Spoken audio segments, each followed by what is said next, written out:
A continuación, Ciudadanía, Democracia y Desarrollo.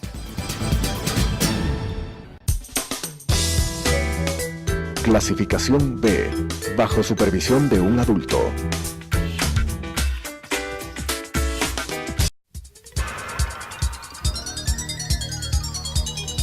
Las opiniones vertidas en este espacio por la producción y dirección del programa son de exclusiva responsabilidad de sus autores y de quienes intervienen en ellos.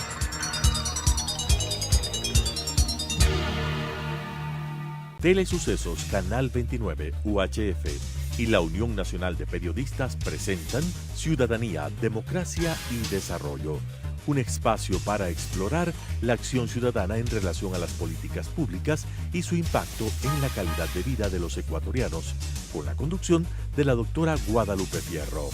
Ciudadanía, Democracia y Desarrollo. Hola amigos de Telesucesos y de la Unión Nacional de Periodistas. Estamos para un nuevo programa de Ciudadanía, Democracia y Desarrollo. El día de hoy está con nosotros el coronel en servicio pasivo, coronel del Ejército, Mario Pazmiño Silva. Es un oficial de una brillante carrera en el campo de la inteligencia desde muy joven, desde cuando casi prácticamente se graduó. Sí. Inició su trabajo en ese ámbito y ha hecho una carrera realmente brillante en eso. Usted fue especializado en la Escuela de las Américas. Correcto, muy sí. Joven, y precisamente entiendo que ahí siguió cursos tal vez de inteligencia y luego por su propia iniciativa ha continuado esa carrera. Realmente, ¿cuándo usted encontró esa pasión por hacer de su carrera militar dedicada a este campo tan especial de la inteligencia? Anteriormente, bueno, primero muchísimas gracias por la invitación, un cordial saludo para todos los televidentes. A ver, el ejército anteriormente procedía a seleccionar de acuerdo a los perfiles a los oficiales y a los señores voluntarios que reunían cierto perfil para que vayan a integrar el servicio de inteligencia militar. Era un servicio, no era un arma todavía. Yo fui seleccionado al poco tiempo de haberme graduado para conformar parte de la estructura del servicio de inteligencia.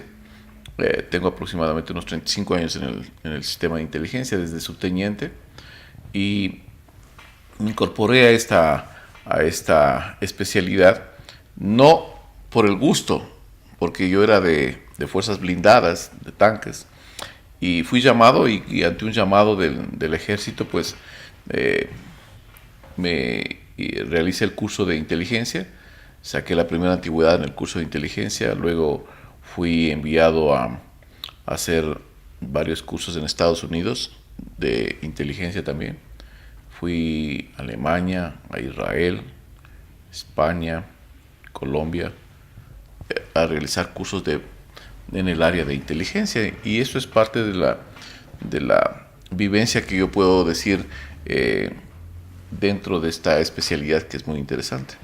Bueno, con una persona que tiene esta vasta formación en este campo tan especial y tan interesante, vamos a tratar una problemática que es crucial para el país en este momento.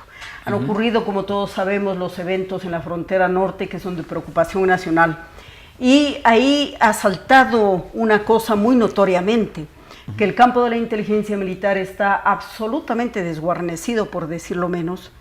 Y bueno, aquí hay varias cosas que preguntarnos sobre ese tema.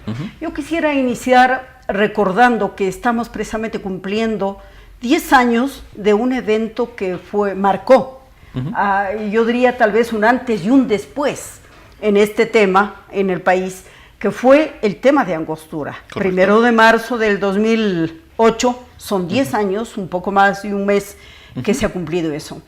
Y precisamente ahí empezó una situación absolutamente diferente. La pregunta inicial aquí, coronel Pazmiño, es: ¿existe una doctrina de seguridad? ¿Existió antes una doctrina de seguridad que entiendo es un marco teórico a través del cual se pueden afinar todos los ejes que tienen que ver con un tema de seguridad nacional? ¿Existe? ¿Existió antes? ¿Existe ahora? Ok, primero es necesario manifestar lo siguiente. A ver, Con relación al tema de inteligencia, es necesario recordar que esta estructura de inteligencia pues se fue fortaleciendo desde muchos años atrás. Tenía alrededor de unos, yo calculo, unos 40 años que se fue perfeccionando esta especialidad. Durante todo este trayecto, digamos así, de Fuerzas Armadas y de inteligencia también, vemos que se fue acondicionando a una doctrina militar para poder encajar dentro de la política de Estado de defensa nacional. Y eso era lo importante, porque no podían articularse diferentes componentes en forma aislada, tenían que integrarse bajo un concepto de seguridad nacional y bajo una doctrina de seguridad nacional. Eso sí había, recuerde usted que hay el famoso libro blanco de la política de defensa nacional, que es un instrumento que fue muy, muy importante para delinear cuál es la política de defensa, cuáles son los objetivos nacionales permanentes que debía de ser la guía de este tipo de estructura, no solo de inteligencia, sino de Fuerzas Armadas como tal. Ahí es donde hay una ruptura conceptual el momento que se da el tema de Angostura. Usted bien lo trae a colación, son 10 años y un mes exactamente, y yo recordaba hace unos pocos días atrás en mi familia, recordaba que son 10 años exactamente y un día en los que yo pedí la baja de la institución militar para poder salir a defenderme de las acusaciones que le estaba haciendo el expresidente Correa. Pero eso es aparte. Pero yo creo que marca un antes y un después. ¿Por qué? Porque el sistema de inteligencia fue catalogado por el expresidente Correa como un elemento nefasto que trabajaba para potencias extranjeras, que trabajaba para el servicio de inteligencia americano, el servicio de inteligencia israelí, decía que trabajamos para Colombia. El día de hoy le escuché al señor general Paco Moncayo referirse justo a este tema que usted acaba de manifestarme, y él indicaba lo siguiente, que durante el tiempo que él vivió en la vida militar y posteriormente a ello, nunca existió una dependencia ni una comunicación que no sea oficial entre las estructuras de inteligencia militar o cualquier otro organismo de Fuerzas Armadas con ninguna embajada. No había dependencia en ese sentido. Es decir, que tal vez lo que cabe de corregir es de que el evento de Angostura sirvió de pretexto para dar un viraje en el tema del planteamiento de la seguridad nacional. Correcto, pero es correctísimo. Recuerde usted que el Foro de Sao Paulo establece que el enemigo connatural de un proceso revolucionario son sus Fuerzas Armadas, porque van a ser un contrapeso en este proceso revolucionario, y básicamente el enemigo vital se constituían los sistemas de inteligencia, porque eran los ojos de todo un país y de esa institución que iba a combatir este proceso revolucionario.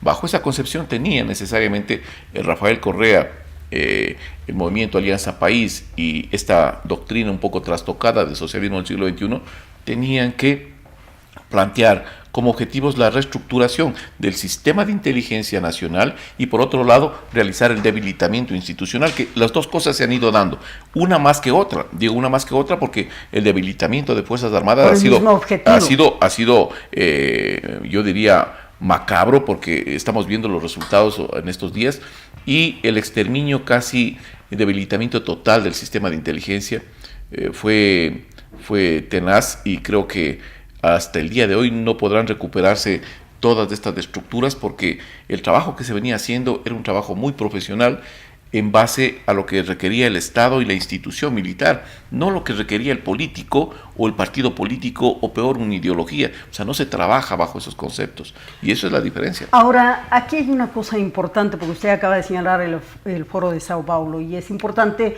señalar que este es pues un conclave de fuerzas de izquierda revolucionaria en América Latina que buscaron reactivar un proceso que había quedado trunco en la Revolución Cubana. Y aquí hay una cosa importante, que esto quiere decir entonces que si bien no fue visible, hubo una doctrina de seguridad que partió de ese momento de quiebre conceptual en el devenir de América Latina, digámoslo así. Esta segunda etapa de la Revolución Cubana vigente hacia América Latina. Ahora, Usted acaba de señalar cuáles han sido los resultados nefastos para el país, que todos los hemos podido ver en estos días. El presidente de la República ha sido muy explícito en señalar que en el gobierno anterior ha habido una desestructuración de las capacidades de las Fuerzas Armadas, tanto logísticas, operativas, el tema que acaba de señalar, los radares que nunca funcionaron, los aviones que se compraron, bueno, toda una tragedia en el tema de aprovisionamiento y de pertrechamiento. Pero aquí hay una cosa extremadamente importante. El gobierno del actual presidente es, digamos, una continuación con distintas modalidades del anterior. Sí. Y claro, él encuentra una situación así heredada de sus mismos correligionarios. Y lo que en este momento nosotros vemos es de que las amenazas potenciales, porque entiendo que una de las funciones de la doctrina de seguridad es definir cuáles son las amenazas, los riesgos que un país corre para afrontarlos de debida forma. Y entonces, del tiempo de Angostura acá, esas amenazas han cambiado sustancialmente. ¿Hay un nuevo tipo de amenaza o son las mismas que han adquirido otra modalidad? ¿Cuál es la situación a breves rasgos desde el 2018 al 2018, 10 años? Bueno, yo creo que en 10 años las amenazas han ido mutando. Me refiero a esto porque no existía anteriormente algunos componentes que generan el nivel de riesgo y amenaza mucho más posicionados en una área geográfica. Me refiero específicamente, el país en esos años era un país de tránsito de estupefacientes, y así lo reconocían no solo internamente, sino la comunidad internacional. Había corredores ya muy claros. Sí, pero el otro punto es el que a partir del gobierno de Rafael Correa comienza a incrementarse, se saca la base de Manta con una votación popular que dicen que tiene que salir. Ok, perfecto, salió la base de Manta. No se tomaron los correctivos para reemplazar esa tecnología y poder hacer frente a una amenaza que estaba ya condicionando y permeando la sociedad ecuatoriana. Y al no hacer esta situación, lo que tenemos es que el país sufre un quiebre, y ese quiebre es un cambio de estatus en ser un país de tránsito a pasar a ser un país de acopio y plataformas internacionales de distribución. Ya. Lo que está pasando, permítame, lo que está pasando en la frontera es justo lo que estoy diciendo en este momento.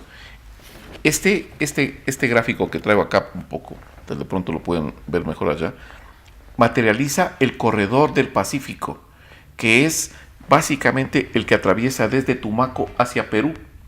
Y ese corredor del Pacífico marca los puntos de acopio y las plataformas internacionales que están representados en los puertos. Entonces, ¿qué es lo que quiero decir con esto? Que ese nuevo cambio de estatus genera una nueva dinámica en las amenazas, porque las amenazas no solo son el narcotráfico, ahora las amenazas se van a ir multiplicándose. Hay tratas de personas, hay precursores químicos, explosivos. Todo un ambiente delictivo conexo con estas actividades. Pero adicional a esto, lo que tenemos es que estos grupos o estas organizaciones de crimen organizado transnacional lo que tratan es de contratar ciertas estructuras que les permitan cubrir y mantener estos centros de acopio y estas plataformas internacionales de distribución. Así llegamos a un proceso de paz en Colombia, proceso de paz que nosotros lo habíamos analizado desde mucho tiempo atrás y habíamos dicho que iba a haber un coletazo para el país.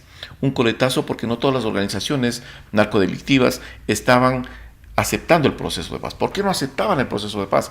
No aceptaban el proceso de paz porque veían que no era equitativo, solo estaba para ciertos cabecillas y no para la base guerrillera. Entonces, esa base guerrillera que se vio desprotegida de sus cabecillas y de sus mandos y líderes connaturales, pues salió a un costado, se separó y comenzaron a a surgir nuevos liderazgos. Ahí sale el famoso Huacho, por ejemplo, y otros más, y comienzan a formar grupos disidentes. Estas nuevas formas o estructuras delictivas son las que se encuentran a cargo de proteger este corredor de abastecimientos del Pacífico, que es el uno, porque acá está otros corredores, tenemos dos en el país, el corredor del Pacífico, que es el que está oriental. aquí, y el corredor amazónico, que es el otro que hasta el momento no ha sido explotado, pero en el corredor del Pacífico este tipo de estructura comienza a dar seguridad y proteger. Y es por eso que se da en la zona de la frontera. Tenemos uno de los muchos operativos que realiza Fuerzas Armadas y la Policía Nacional exitosamente, indudablemente. Y se captura con este operativo, el operativo Impacto 13, se captura una caleta. Una caleta es un lugar donde se guarda, se acopia todo este tipo. Pero aquí en este caso era una caleta de explosivos, munición, armamento, que iba a ser destinado para los grupos estos de residuales, y también para el narcotráfico. Pero en esa caleta hay un componente especial. Caen detenidos estas 3 personas que están aquí. Y estas 3 personas que están acá son las que está reclamando Huacho en la actualidad, a cambio de los 3 periodistas. Entonces, ¿qué quiero decir con esto? Hubo un cambio de estatus no solo en el país, hubo un cambio de estatus geográfico y un posicionamiento, y se inicia en esta zona, en Esmeraldas me refiero específicamente, una guerra asimétrica. Se dan los primeros pasos para el desarrollo de una guerra asimétrica. Y es así que una vez que se capturan a estas personas en esta caleta que está aquí claramente definida, tenemos que a partir de ahí se dé el primer bombazo en San Lorenzo, luego pasamos a Borbón, pasamos a Mataje, pasamos a otro ataque terrorista hacia una patrulla militar. Ahí tenemos el deceso, y eso es muy lamentable, de 3 soldados ecuatorianos, de infantes de marina, uno que está amputado las piernas, hay como 7 heridos. Entonces vemos que ya estamos poniendo una cuota de vidas humanas de soldados profesionales que entregaron su vida para salvaguardar la integridad territorial y de la ciudadanía. Ahora, coronel, esto es una escalada del conflicto, porque, a ver, usted señala con absoluta claridad, ha habido mucho tiempo en que estas organizaciones criminales, que deben tener mucho apoyo del exterior, tanto material, no, como de otro tipo, y interiormente también, y esto es una de las cosas que preocupa, deben tener también aliados interiores aquí en el país, porque no se explica que hayan desarrollado actividades en tan grande escala, establecer un corredor extremadamente grande y operativo en el Pacífico, sin que hayan tenido algún tipo de ayuda interna. Entonces, aquí se plantean 2 cosas. La una es el tema de que estos grupos, de alguna forma, corrompen a varios sectores de la institucionalidad de nuestro país, como lo hacen en todos los países. Correcto. Y encuentran aliados de carácter político, de carácter militar muchas veces, de carácter policial, como hemos encontrado nosotros. Ha habido oficiales de la policía que han sido capturados en estos operativos. Correcto, sí. ¿No? Entonces, ya es una cosa absolutamente escalada el conflicto, y más aún cuando ya hay una declaración de guerra. Sería esto tal vez interpretar lo de Huacho en tratar de recuperar a sus 3 elementos. Sí. ¿Es una declaración de guerra estos bombazos? ¿Qué es? Yo creo, voy a irme parte por parte, ¿no? El tema, lo importante aquí primero es que se inicia un proceso de reclutamiento desde muchos años atrás en la frontera por parte de las FARC. Recuerda que las estructuras de las FARC, los bloques que estaban ahí, digamos, limitando con la franja fronteriza ecuatoriana, ellos comienzan a permear la frontera desde muchos años atrás. Estamos hablando de 20 años atrás. Hacia su lugar vacacional. Correcto. Se instalaban campamentos en territorio ecuatoriano, que eran campamentos temporales, y habían colaboradores. Recuerda usted también que a raíz de que se eliminó de la Ley de Seguridad Nacional esta disposición que no podían haber ocupación territorial por parte de extranjeros en la faja fronteriza. Eso se eliminó con toda la seguridad nacional y entonces al momento tenemos más o menos alrededor de un 68 a 72% de extranjeros en la faja fronteriza, y eso ha mermado la capacidad del Estado de hacer una presencia física con connacionales allá. Nuestros connacionales han ido replegando hacia el interior por los sistemas. Entonces, hay un reclutamiento, sí, un reclutamiento real ahí, de primero de los habitantes de la faja fronteriza. Y que también está asociado con la falta de presencia del Estado en materia de desarrollo. Correctísimo. Y además de la presencia, pues inmediatamente vemos que cómo permea el crimen organizado. Primero son las autoridades judiciales, las autoridades de control, Fuerzas Armadas, Policía Nacional, jueces, fiscales, autoridades municipales, autoridades gubernamentales. El asunto es tener un control que les permita continuar con su escalada de estructura delictiva a nivel de esa zona específicamente. Y eso es lo que han hecho. Y eso se sigue permeando. Lo que usted sacaba hace un momento en la pregunta manifestaba con claridad. Hemos visto a miembros de la Policía Nacional, hemos visto fiscales, hemos visto jueces, miembros de Fuerzas Armadas involucrados en actos relacionados con el narcotráfico, con actividades delictivas. Esa es parte de esta dinámica de cómo el crimen organizado va afectando directamente a esta sociedad, y la pérdida de valores dentro de la sociedad va generando también otra nueva sociedad más vinculada, más relacionada con estas funciones de crimen organizado. Y aquí hay varias cosas que realmente apena. El expresidente Correa ha dicho que, bueno, él no conoció de muchas de las cosas que ocurrieron durante su mandato. Sin embargo, en este tema muy concreto de el desarrollo de estas organizaciones criminales que se estaba dando ahí, hubo muchas llamadas inclusive de auxilio. Yo recuerdo un juez de Esmeraldas que dijo que le había enviado una carta señalando, no una carta, señalando cuáles eran todas aquellas personas que se habían entregado, que estaban corrompidas, ¿no?, por el narcotráfico. Y claro, de esa carta no hemos vuelto a saber absolutamente nada, aunque fue entregada a las autoridades ecuatorianas. Sí. Y lamentablemente lo que sí sabemos es de que el juez fue inmediatamente baleado por sicarios, ¿no?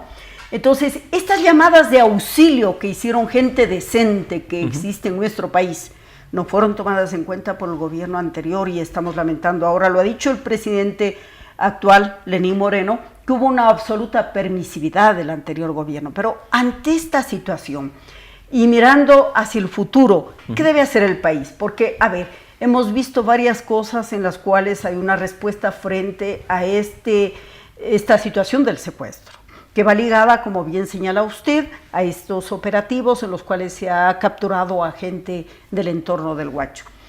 Pero aquí hay, parece ser una operación un poco más amplia. Usted ha señalado 4 operaciones explosivas de estos grupos, otras tantas de enfrentamientos armados. De enfrentamientos armados, ¿no? Y uno ve que además de eso hay también una especie de expresión ideológica y política de apoyo a estas acciones. Llama la atención, ¿no? Porque parecen no ser muy casuales, que digamos, sino parte de un entramado un poco más amplio. Y la pregunta es, dado ya este momento de la escalada del conflicto, ¿cuáles deben ser las respuestas? El gobierno ha ensayado algunas, ¿no? Y no sé qué tan exitosas sean, el integrar un Consejo de Seguridad Fronterizo, el llamar a notables militares que están en servicio pasivo a una consultoría, a un consejo patriótico, entiendo, ¿no? ¿Qué tan efectivo es esto? ¿Nos hace falta? ¿Tenemos una doctrina de seguridad frente a lo que está ocurriendo? ¿Hemos evaluado correctamente el momento que vivimos como para poder enfrentar estas amenazas? A ver, yo creo que primero la doctrina de seguridad nacional es una doctrina que durante estos 10 años ha quedado estancada. Hay solo 3 documentos durante 3 años en el Ministerio de Defensa Nacional que orientan la política de defensa nacional. 3 documentos, no hay ninguna planificación nacional de defensa. Se han pasado solo haciendo contratos de equipo que no sirve para nada en base a estudios que no son realistas porque tienen que hacerse en base a las amenazas, y no se preocuparon por crear los insumos necesarios para generar una política de defensa nacional. 10 años han sido completamente, diría yo, nefastos para el sistema de defensa nacional. Un punto que me parece que es importante remarcarlo. El otro aspecto que me parece que también es necesario, este tipo de política de defensa necesariamente tiene que estar articulada con una visión de país, no una visión política. El presidente de la República ha llamado a algunos exmilitares, está el señor general Moncayo, general Varela, otro general de la policía, para que vengan a dar un asesoramiento. Pero ¿cuál es el mensaje político que está dando el presidente de la República ante esa decisión? Les está diciendo al ministro de Defensa, al ministro del Interior, a los mandos militares y a los mandos policiales que no hay la capacidad que no tienen la capacidad de asesoramiento eficaz, oportuno, para que se puedan tomar decisiones, y que por lo tanto más bien hágase a un lado para que venga este nuevo equipo a asesorarle sobre la política de defensa nacional. En pocas palabras, lo que le está diciendo el señor presidente de la República a todas esas personas que acabo de citar es que por favor renuncien, que van a poner otros funcionarios. Recuerde usted lo que hacía el presidente Velasco Ibarra. Velasco Ibarra en una sesión o en una reunión decía, ¿sabe qué? El señor Mario Pazmiño acaba de presentarme la renuncia. Ahí recién se enteraba de que no lo hace, pero el tema es igual. O sea, acá lo que están diciéndole, señores, el asesoramiento suyo no ha dado resultados. Claro, es una clara confesión de que ha habido una falencia total en la construcción de estas políticas, de quiénes eran los responsables. Correcto. Que es evidentemente el ministro de Defensa y el Comando Conjunto y los señores generales de cada una de las fuerzas. Hay una cosa que me parece sumamente interesante y traerla acá a la mesa. Es la siguiente. Hay una distorsión en los conceptos de seguridad interna y externa. ¿Por qué digo esto? Porque encargamos de la conducción de una operación de tipo militar, de protección de soberanía, de protección de la integridad territorial, porque estamos siendo atacados por una amenaza externa, al ministro del Interior. Y el ministro de Defensa queda relegado a un segundo plano. Él es el que tiene que liderar este tipo de política y este tipo de conducción militar. Punto número 1. Punto número 2. ¿Cómo va a ser posible? Yo lo he criticado y lo seguiré haciendo, que el señor ministro del Interior haga un pronunciamiento en el sentido de que alertó en un retén que existía en la vía Amataje, se alertó a los periodistas para que no crucen hacia el otro lado porque es una zona insegura. Señor ministro del Interior, yo no he sabido hasta el día de hoy que existe en el país zonas que estén controladas o dominadas por algún estamento subversivo o de narcotráfico. Aquí no hay zonas controladas, ni dominadas, ni santuarios. Este es territorio ecuatoriano, y en el territorio ecuatoriano hasta el momento no han habido este tipo de situaciones. Por lo tanto, es responsabilidad de ese ministerio, así es, ¿ya?, brindar la protección, no solo a los periodistas que fueron allá, también es responsabilidad de brindar la protección a los ciudadanos que están viviendo ahí, porque gran parte de ellos ya comenzó a evacuar de esas poblaciones por el temor existente. Entonces, lo que necesitamos aquí es que se reconozca que necesitan colocar en esos pequeños recintos, en esos caseríos, en esas parroquias, se coloque a la Policía Nacional para que cumpla su misión. ¿Cuál es la misión? La seguridad ciudadana. Eso es lo que tienen que hacer. Y aquí hay algo que vale la pena señalar. Nosotros como Unión Nacional de Periodistas hemos dicho que el señor ministro Navas ubica equivocadamente las responsabilidades, como usted lo acaba de decir, puesto que como señalar que hay territorios inseguros en el país, dentro del país, lo que quiere decir es de que se está resignando la soberanía. No, ahí no podemos, no está el Estado. Está el Estado. Es una zona que no la estamos controlando. Una y dos, ¿no? Y esto es otra cosa que también nosotros hemos señalado, es el hecho de lo que usted acaba de decir y que es muy importante y corrobora lo que nosotros los periodistas hemos venido manteniendo, de que debe haber protocolos estrictos de protección de los ciudadanos y también de los periodistas, para los cuales ya hay indicaciones. Esto no es un invento actual, esto desde hace mucho tiempo se trabaja y hay ideas muy precisas desde las Naciones Unidas inclusive, para proteger a los periodistas que trabajan en zonas de riesgo, porque ellos tienen la obligación, tenemos la obligación de llevar información. Ahora, yo quisiera preguntarle una última cosa, por favor, muy brevemente, coronel. ¿Se debe negociar con los captores de los periodistas? Fíjese, es una posición sumamente grave la que tiene el gobierno actualmente. Yo creo que este tipo de negociación, en base a los dos puntos que están topando al momento y que están exigiendo, le pone en una posición sumamente delicada a la negociación.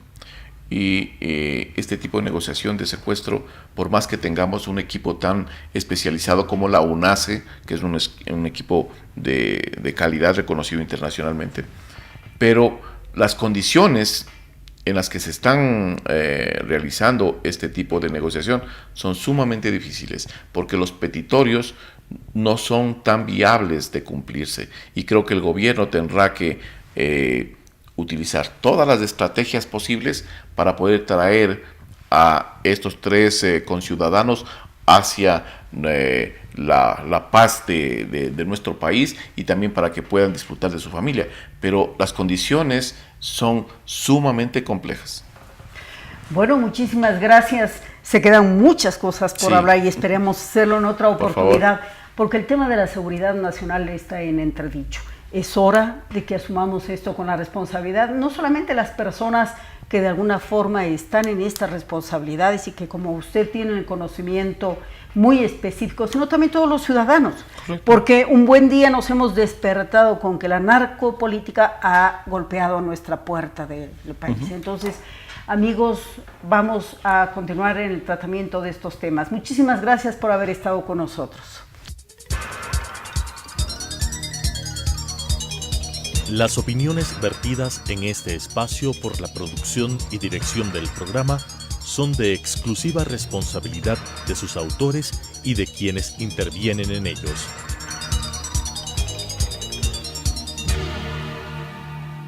Telesucesos Canal 29 UHF y la Unión Nacional de Periodistas presentaron Ciudadanía, Democracia y Desarrollo, un espacio para explorar la acción ciudadana en relación a las políticas públicas y su impacto en la calidad de vida de los ecuatorianos, con la conducción de la doctora Guadalupe Fierro.